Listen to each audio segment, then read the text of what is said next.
Okay.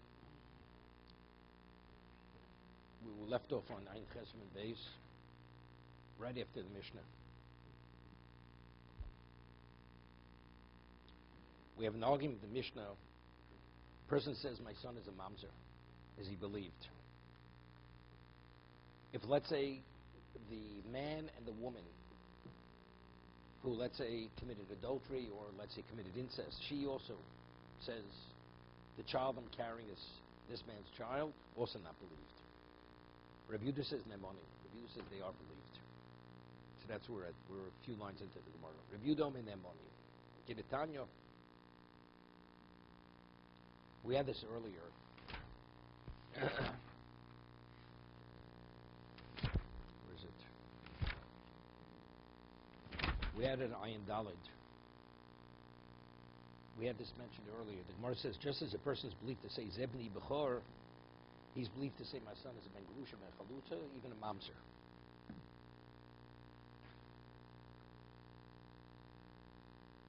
So Tosas asked the question before. It's very important. This Tosas, take ayin dalid and aleph. Tosas asked, just as a yakir, he's able to identify his son as the bechor. What is it relevant to receive pishnayim, to receive a double portion in the inheritance? He's believed to say that this is my child from a divorcee or from a chalutza, he's a kohen, or even a mamzer. So Tosas asked,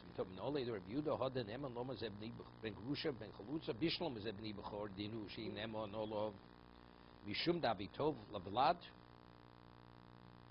Shayidei Ken Yitol Pishnayim. Right? It's in the best interest of the child.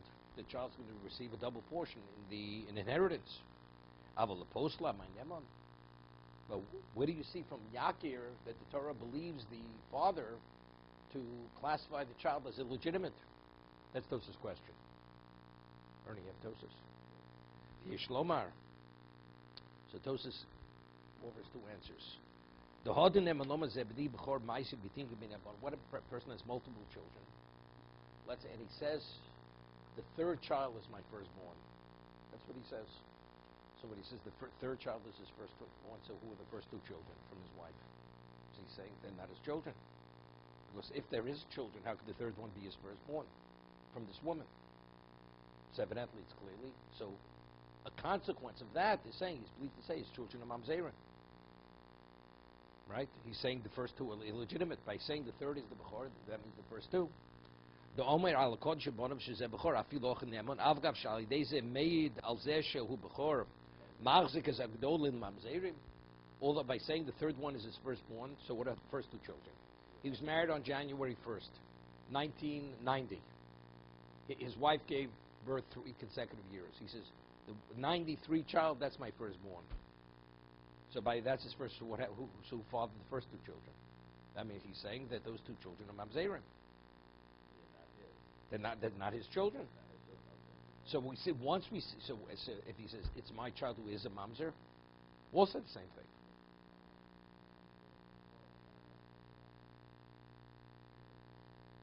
No. Pishnayim. No Pishnayim. Pishnayim. It's his first seed. At the reference home for a coin. It's Pidyon Aben. Better Pidyon Aben. Okay. That's the first answer to it. Rabbeinu Eliyahu Meforish Nainu Time Nem Shem Dichsiv Es HaBechor Ben HaSnua. Just that in Kisei. Right? Speaks about the Bechor, the child of the Snua, Ha'uva HaSnua. The beloved wife, the despised wife. So we had earlier, what is Snua? Snua could be Kedushel. Right? Meaning it's an illegitimate marriage. It wasn't a proper marriage. So it says, and he's believed to say which child it is. Is the child from the illegitimate marriage or legitimate marriage? So the Torah is saying exactly. So let's say he was married to a woman who was a mamzeris, and he was married to a kosher woman, and he's a kosher Jew. And he had the child from his firstborn is from the mamzeris. So what's the child? The child's a mamzer. And it says Yakir. He's believed to identify which one is the firstborn, even though it may be the child of the mamzeris, to be the firstborn. Rabbeinu before Steinu time, Nemon Mishum Dechsiv Es Bechor Ben Asnua Yakir Amirin Leo Snua Ben Usuel Klomar Shi Belav V'Koi Yakir Atarvayu Yakir Shu Bechor. Firstly, he's believed to say it's his firstborn. V'yakashu ben Grush v'chalutza, the snua ben Usuel.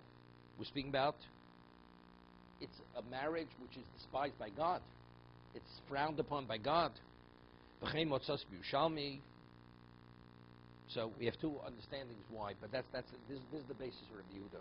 That just as he's believed to say Zebini Bechor, regarding the inheritance, he's believed to identify the child as being illegitimate. But there you know the circumstances. Because you know the circumstances when he's married. Because here, he said that we don't know the circumstances, and he's saying, yes, this is a mazer.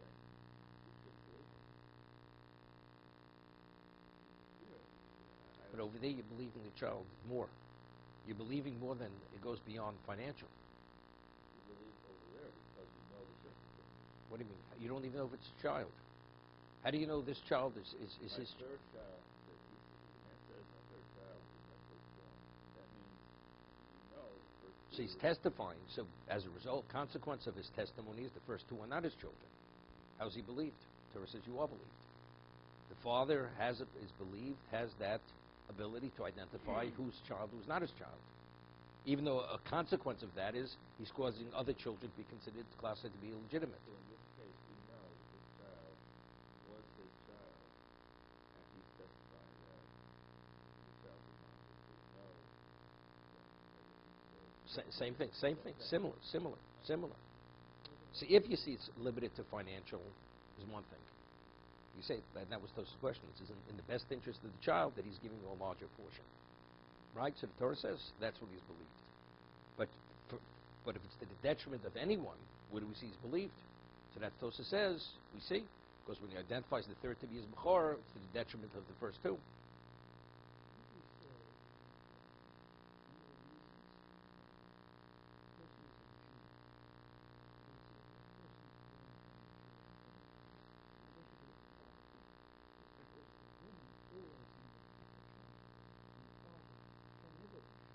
No.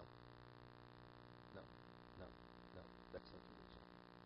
It's based on Psukim. It's all based on Psukim. We had it earlier. It's based on Psukim.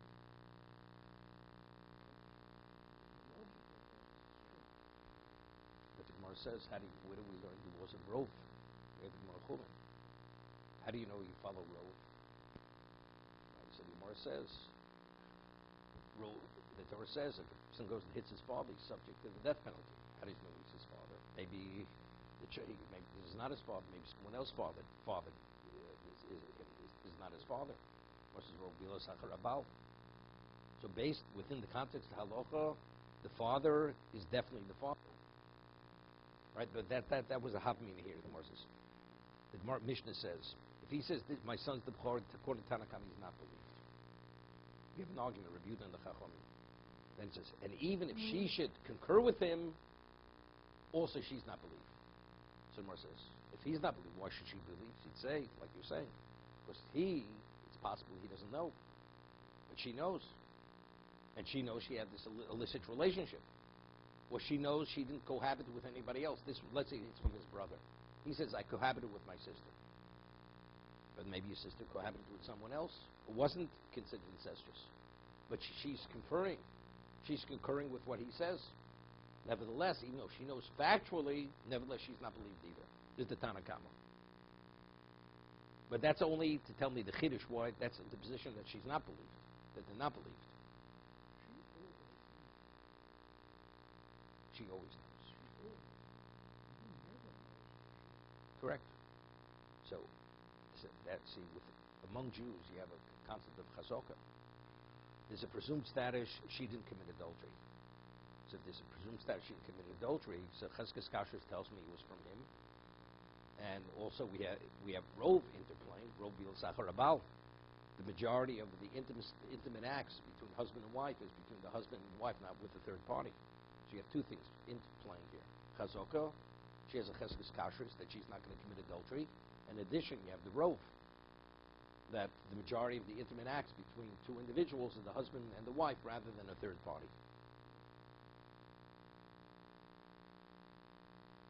Okay. Reviewdo min emonim kidetanya yakir yakirenu lacherim.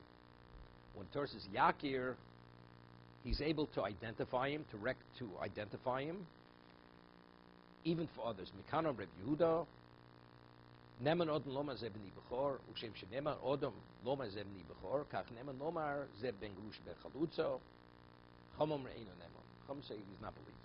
This is the Mishnah. Amalei Rav Navra Yitzchak the Ravo. Bishlom the Rav Yehuda Hainu Dechsiv Yakir. According to Rav Yehuda, that's what the Torah is telling Yakir. Now, if I could give a person a financial gift, we had it until now, we're discussing this concept known as biyodo. If I have with him my ability to do something, you believe. For instance, we had a Gemara we discussed the Gemara in Yevomis. If a person has, let's say, he has grain, which wasn't tithed, it's his own grain, and he says, I tithe my grain. Is he believed? He believed. Why is he believed? Because it's biyodo, because it's his grain, and if he would want to bring about that change from tevel to chulin, he has the ability to do it right now. So even though there's a cheskes iser, there's a presumption that it's tevel, that since it's within his ability to make the change, even at this moment, therefore he's believed. What about a third party? A third party comes and says, so-and-so tithed his grain. He's not believed. Because it's not biyodo. There's a cheskes iser, there's a presumption that it's tevel, and it's neidechot going against the chazokah, cheskes iser. He's not believed. So over here, if we're speaking about, it's his estate. He says, this is my firstborn. So if it's his firstborn, what is it? Therefore, he deserves a double portion. If he would want to give him a double portion at this moment, he has the ability to give him a double portion. So what do we need exeris? Because of Yakir, that he's believed to acknowledge and identify, which is the Bechor. If it's purely limited to financial, what do I need exeris? What does Torah have to say he's believed? It's understood he's believed. Because he has the ability to transfer that amount of money, a double portion from the estate, to his child. That's the first question. Somewhere says, Bishlom Rabbi Yehuda Siv Yakir. It goes beyond financial. That even to classify him as being illegitimate. El Rabban and Yaakov Omeli, the child has to be acknowledged as the firstborn. So Gemara asks, so for what does he have to be acknowledged? For what reason? If it's purely limited to financial, Losis Lo Pishnayim, so the Gemara says, to receive that double portion. The Gemara says, Pshita, Lama Likro. It's understood he's believed to identify him as the Bechor to receive a double portion. What do I need? I don't need a pasuk for that. Migu di boy meisvi le matona. If the father would want to give his son a gift, a double portion, he could give him the double portion. Give him everything. So therefore he's believed. Milo yavi like. Isn't he believed to give him that double portion? Now, when the Torah speaks about a Bechor receiving a double portion, it's in what part of the estate? It says Asher Yimotzei Lo. It's only the assets which he's in possession of. What about, let's say he dies, and the assets were not in the estate when he died. They were let's say they were outstanding debts, and the debtors paid the debt after the man dies. That's not Yimotzi Lo. It's not part of the estate when he died. It has to be in the estate when he dies. Only that part of the estate does the Bechor receive a double portion. He receives a single. Then he receives a single portion. He only receives a double portion on Asher Yimotzi Lo. The Bechor is no different than anybody else. Any of the other children. He will receive a single portion, not a double portion. Okay?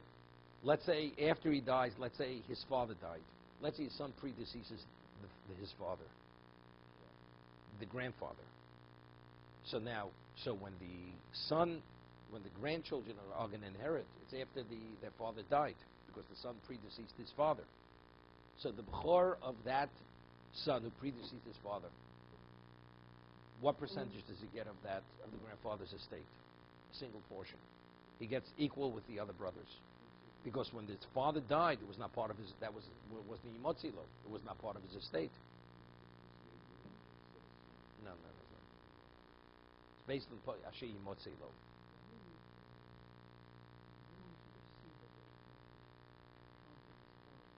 No, it's the estate, but it has to be in his hand. Yimotzi has to be found him. It has to be within his possession.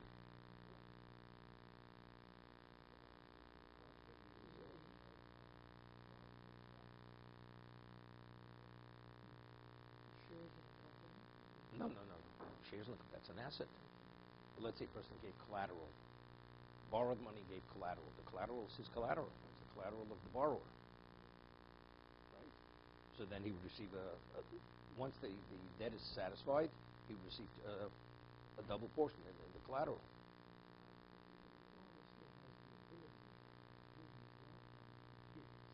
Give gifts. Correct.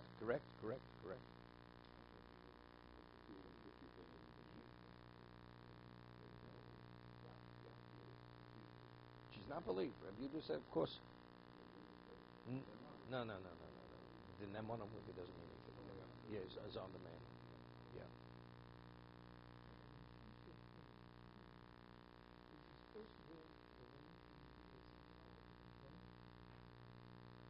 No, only if he's most qualified. The Sanhedrin. No.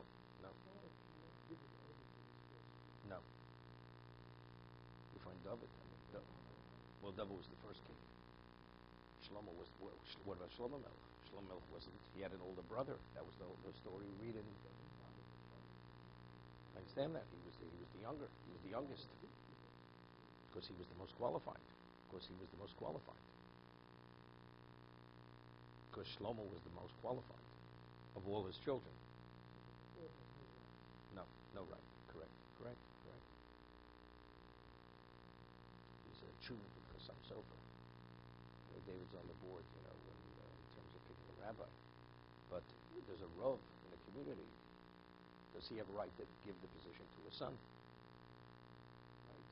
So the Chassam Sofer says, unless the son is qualified. Moshe Rabbeinu originally wanted his son should be a successor. Hashem says he's not the most qualified. And because he's not the most qualified, your son will not be your successor. Yeshua was the most qualified. And that's why Yeshua, although he wasn't related to Moshe Rabbeinu, he was his successor. So regarding Rabbonos, unless the person himself has a son who is qualified, nobody's more qualified to take the position, that the son doesn't have priority on the position of the father. Dealing with something else. Not talking about where you actually own the position. Right? Talking where it's a communal position. That person has a rabbonis because, let's say, he built the shul and everything is his, in his name. That's an asset. He's passing it on to his son. Talking where it's a communal position.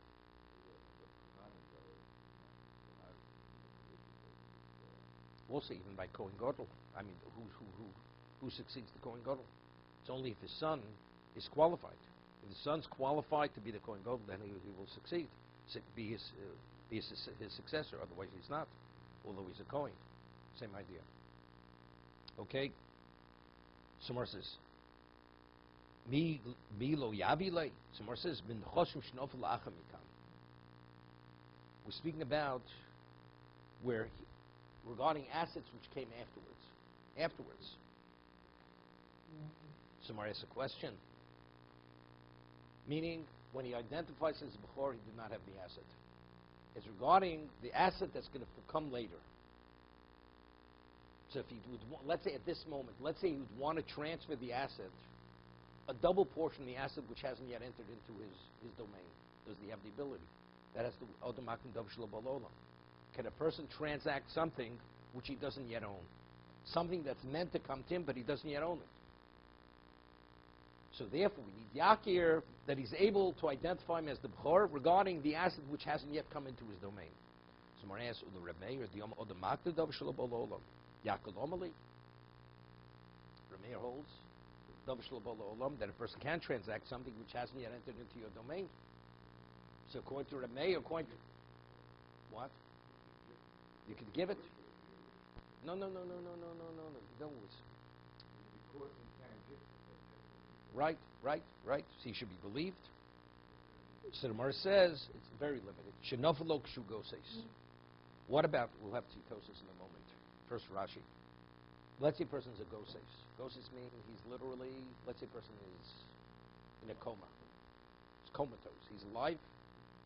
So when Remeir only holds that a person, Odomaktav Shalbal Ola, means I could transact something when it comes to existence, if at the time when it comes to existence I'm able to transact it. Let's say when it comes into existence, what you actually transacted, the person's not in the position to transact it at that moment, because the person is not conscious. Is not conscious. Then even Rameir agrees. You have to be able to do then what you're doing now. But if what you're trying to effect now cannot be done when it comes to existence, then the act that he had done previously is not effective for later. Okay? That's what Tos learns. Rashi learns differently, and Tos has a difficulty with Rashi. Let's see Rashi. I think Shugo says, Lach she'ed kach, ani le shemibelu nechos Shugo says, shitol ze ben chelik bechoro. Okay? After he had testified, this is my son who's the firstborn, regarding assets which haven't yet entered into his domain. Vilav hemne kro lav lakiro. And if the Torah would not believe the father to identify his son as the Bechor, Mishamigo lo zocha ben. Based on the principle that he could have given it to him, the son would not receive the double portion. Why? The Moder may bomen the choshivo liksheeya goses nusunum loch. Let's say a person would say to a son, I'm transferring the assets which will come into domain when I will be a goses. I'll be comatose. Is it valid? He's still alive. A goses is if a person kills a goses. He's a murderer, right? But is an effective transaction according to Rameir. He says to his son, when I will be a goses, the assets which enter his domain at that moment should be transferred to you. We'll see. Lo maklum, it's nothing. Ho b'shosheboim le'olam la barmatonu. Since when they enter, they come into existence, he's not in a position to transact it, to transfer it. Lo chinokat shugosei lo kalachamiso. Although he's alive. And he said before, when I'm a goses, I'm going to come to this now. When I am unconscious. Okay? It's something which is meant to come at a certain date, a property will transfer. And he says, even if I should be a goses, I'm transferring it to you. And it turns out he is a goses. It's not a valid transfer, even according to a mayor. But in the case of marriage, when someone says, oh, the marriage is 30 days, it's money I'm giving you now. That's something else. That's something else because even if the money's spent because there's a debt, it's something else. She's here and he's here. If she dies or he dies, it's not relevant to 30 days. Let's say she dies before 30 days comes. So when's the marriage effective? In 30 days. If she's not alive, she can't be his wife. And if he's not alive, he can't be the husband. No, this is the way a will should be written. The transfer takes place before the death. You can't transfer money, an asset after you die. Because once the person dies, the asset is transferred already, is part of the Torah already transferred it. You have no control over the asset once you die. But here we say, even though he's alive. Even though he's alive, even according to Rameir, the Torah says, Yakir. That's why you need Yakir. He's identified as the firstborn, that even though at this moment he cannot affect that asset, which will eventually come when he's still alive, nevertheless, based on the Torah says he's believed, that child will receive a double portion of that asset. Well, that's because it's not Yimotzi Lo, because it has to be part of the estate. And it has to be part of the estate when he dies, for the Bechor to receive a double portion.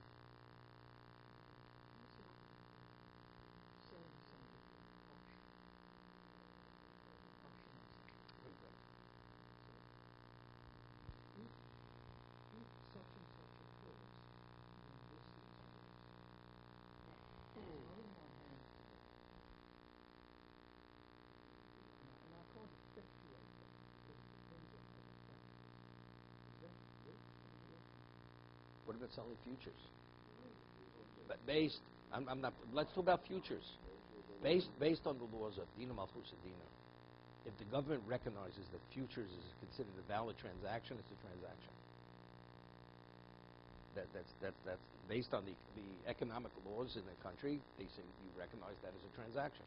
So it's a transaction. On a Torah level, it's not a transaction.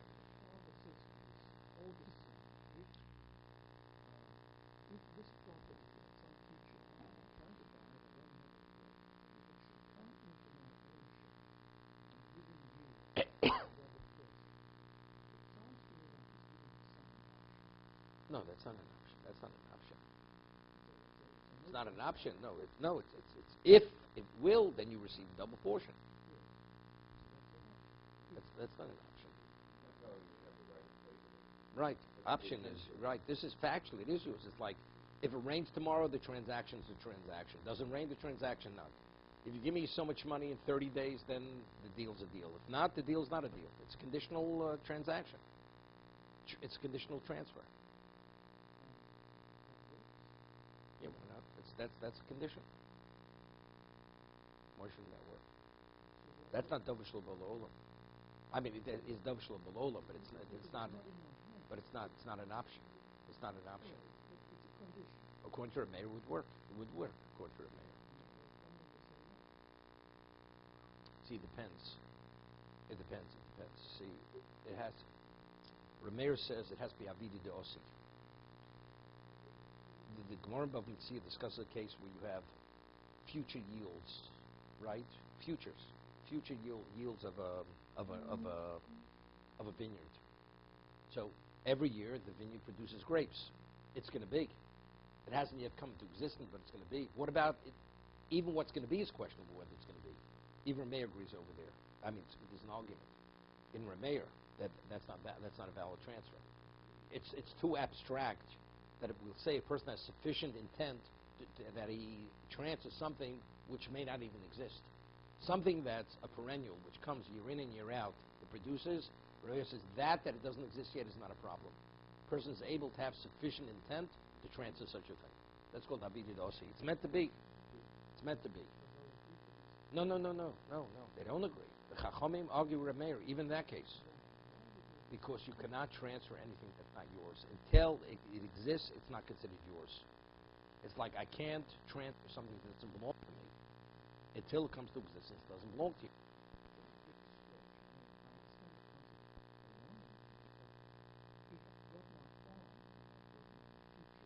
No, you're not giving the person an interest in the... See, if you give... Everybody agrees. I say you have an interest in the tree for next year's yield. Everybody agrees. That's a valid transfer. Here you're transferring the yield which hasn't yet been harvested. So, okay. So, not because the tree may die. The yield doesn't exist. You want to transfer something you don't own yet. Again, no. Because but only regarding laws of transferring, you only transfer something that you own. Even the one who owns the tree doesn't own the yield because the yield doesn't exist yet. If it's an interest in the tree for the yield, that's something else. But if it's the yield doesn't exist. Even one who owns the tree doesn't own the yield yet.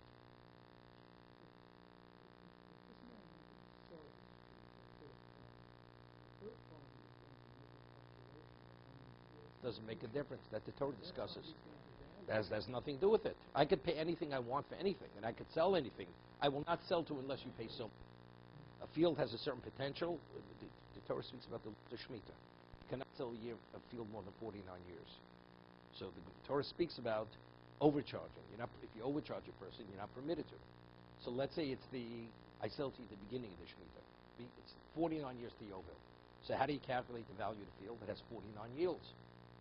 Okay, so you buy it 20 years into the Shemitah, so you have less, so therefore it would be considered you're overcharging them if you charge more than the so many yields, what a person normally would pay for that, whatever the market value is.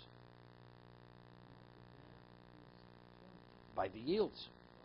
But what am I selling you? I'm selling you the asset. The asset, it's always that.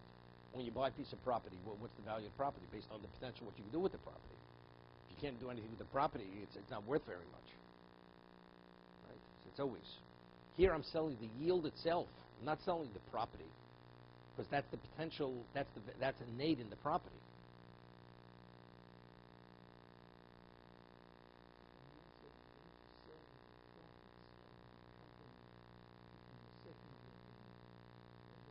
No. Even according to Rameir would not work. Because who said there'll be profits? It's not right, but when you have an orchard or you have a wheat field, factually, if it's planted, you're going to have a yield. That's Abidid Osi. That's something which is unusual. That's unusual. Right, that's unusual. That's out of the ordinary. They don't even need that. You don't need that. You don't need it. Factually, you're selling something which you don't own.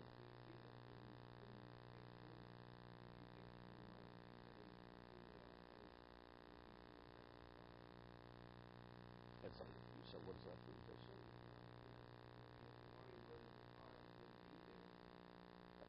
But there it exists.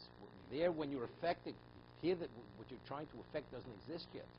That's the difference. Okay. So according to Rashi, the way Tosas understands Rashi, gnosis means even if the person is conscious. He's conscious. Tosas is going to conclude that according to the Chachamim, you need Yaakov to tell me gnosis is speaking where he's not conscious. But if you be conscious, is even if, because he cites many proofs, let's say a person's on his deathbed, even if, let's say a person had his throat slit, and he's dying, and he indicates that he wants to divorce his wife, and the sofer and the shliach give the get before he dies, before he totally expires. She's divorced. She does not fall to evil. So Tosas says he sees multiple proofs. He shows that even the person's a gosei, as long as he's conscious, and we're able to understand what he's indicating, it's fully effective. So over here, so why not over here? Even if he's a gosei, a person's able to transact something as long as he has a degree of consciousness.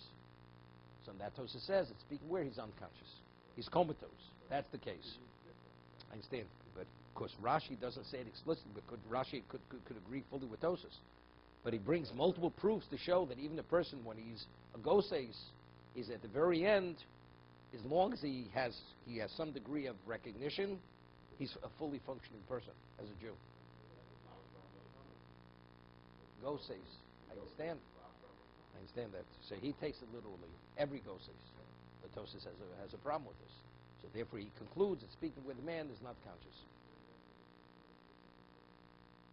Yeah, they're indicators of gosei. For instance, the Gemara says, we just had the Gemara in the Daf Yomi. Who's Jay? Okay. We're talking about a Daf Yomi. As a Kohen, permitted to be in the location where there's a gosei. Person's about to expire, is he permitted to be there on Torah level? He's not permitted to be there. No, not because it's tummy. No, he's not. He doesn't contaminate. No, because but the Torah is saying that. You say, well, if he goes, he'll go. Did he do something wrong by being there? Where even if the doctors say, he has 15 minutes, is the Kohen permitted to be there? But the already indicators that he's a gosei. He's not dead, but there's certain indicators, and he's conscious. It's like there's certain fluids coming out of his mouth. It's not a fit. Well, it could be contaminated. It's like a Torah fence. It's a Torah fence. It's Torah, or a Nazir. The Gemara is called a Nazir a Nazir and a Kohen. Are they permitted to be in the presence of persons who goes? They have to go out. No, it doesn't make a difference. A ghost is the Gemara says rov gosim lamisa. The majority of people in this position don't recover. Don't recover. There's a story many years ago. There was a person who lived in Baltimore. Tremendous Talmud Chacham. Knew the whole Torah. The revealed Torah, the concealed Torah. And he conducted himself like an ordinary Jew. But he was a Torah giant. And he was a Kohen. And when my Rashiva's Rebbitzin, she was in hospital in the 50s, so he came to visit her. They were neighbors. So he was an older man already. The man then already, maybe his upper 70s, 80s. And he was a Kohen. And he came and didn't know when to leave. So what is she supposed to do? The Gemara says that if you overstay your welcome when you're visiting a sick person, you're doing the wrong thing. You're doing the wrong thing. So, but how do you get rid of him? She didn't want to be disrespectful, but he was a Kohen. So in those years, the hospitals, you had a curtain separating between one person and the next person. It was like many people in the room. So she said to him in Yiddish, she says, a ghost is likto. He says, there's a ghost next thing on the other side of the curtain. The moment he heard the word ghost, he fled from the hospital. That's the way she got rid of him. Whatever. Okay. Misha Nosar Rishus L'Shlucha L'Kadishis Pito. Interesting story here. Person appoints an agent to marry his daughter. She's 12 years old, or let's say she's a katana, a minor. V'olachu v'kicho.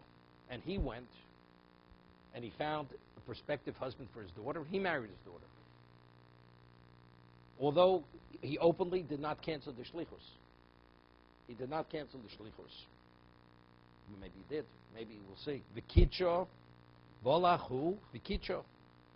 And he went and married off his daughter. Im shelo kidmu, if his act of kiddushin preceded the shliach kiddush of kiddushin, then his kiddushin is a kiddushin. Vim shel shlucho kidmu. But let's say the agent had married the daughter to a third party before the father did, then kiddush of kiddushin. Of course, he never canceled the shlichus. Okay? Vim ein yodua. Let's say it's not known who married who first. Did the shliach, did his act of kiddushin, did he execute his agency first, or was the father? Vim ein yodua, shneim nosnin get. So both of them have to what? Both have to divorce her, because we don't know whose wife is she. Vim rotzu, echad nosin get, echad konis. If one, let's say one would give divorce her, and the other one's permitted to marry her. Konis doesn't mean over here just goes to chuppah, because there's a question of his kedushin may have not been a kedushin, right? He has the ability to marry her. That's what it means konis. I mean, he'd have to do kedushin again, because maybe the first act of kedushin wasn't valid kedushin. No. He may not be married to her. So we say, it says both of them have to be get because we're not sure who the husband is. That's marrying a third party, right? But let's say one of them says, you know something, I'm not interested. Gives a get. Now, the remaining party, what is he permitted to marry her now? When he'll have to do a new act of kiddushin, right? Be a Kohen, he can. No, it's understood.